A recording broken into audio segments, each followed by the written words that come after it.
Well, since my last video did so well when I did the review of the CX500, I figured I've had this for a while now and long enough to give a good one. So this is a 79 GL1000 Goldwing.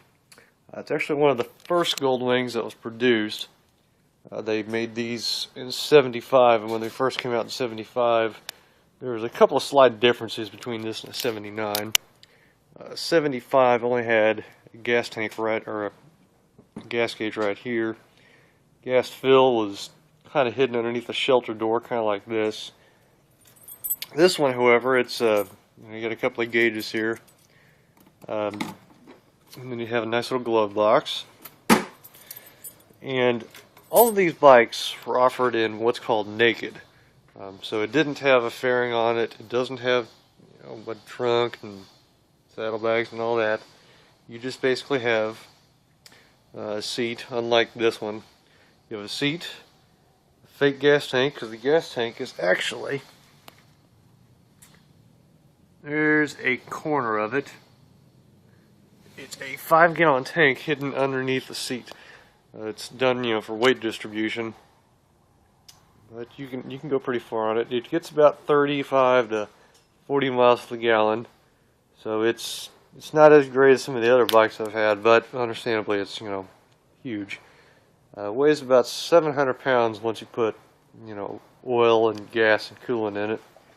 It does have its own electric cooling fan though, so if you get stuck in a traffic jam, or on the nice day where it's 95, 90, it's 8 degrees, back here you got a fan that'll fire up and a radiator that holds about, I want to say it's about half a gallon of coolant.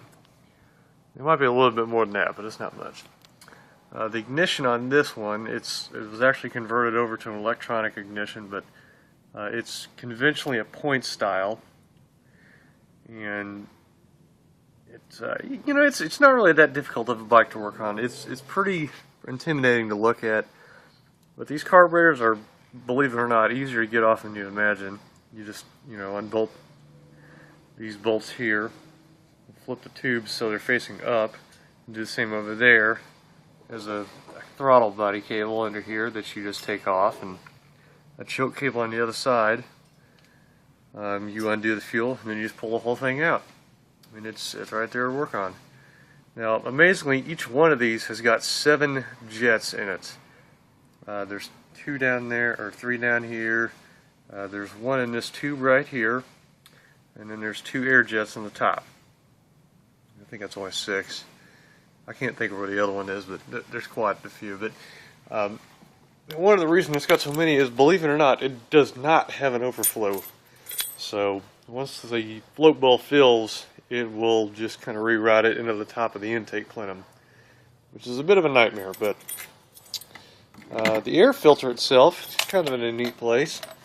If you take this out, it's your air filter at the top of the carburetors. Now, another kind of neat thing is that, let me set the phone here. It has these little knobs, and underneath these knobs you've actually got some more things. Now these are supposed to have hinges and pins on them, but mine don't. They've been missing. This one, however, will show you a lot. A couple of things you need to know that are under there. See, you have your overflow for your radiator. You want to keep, make sure you keep that full. And then on the other side here, which I'm not going to remove for time's sake, but it's got a regulator, a rectifier down there, smart junction box, sorry, I'm a Ford mechanic, and a few other relays and stuff like that. The bike itself, as far as power goes, I've had it up to 80 or 90, pretty effortlessly. It comes stock with about 85 horsepower and 60 pounds of torque. And it's a great bike when you're on the interstate. It takes bumps. It's nice and comfortable. My only real beef with this thing is around town, you're on a Goldwing. And I say that because if you try to take a turn, you can tell that you're on a Goldwing. And I'm not talking about short, slow turns on streets. But, you know, I mean, if you're going to go dorking about town, you really don't want to be cruising on this thing anyway. But, you know, that's a great bike, fabulous.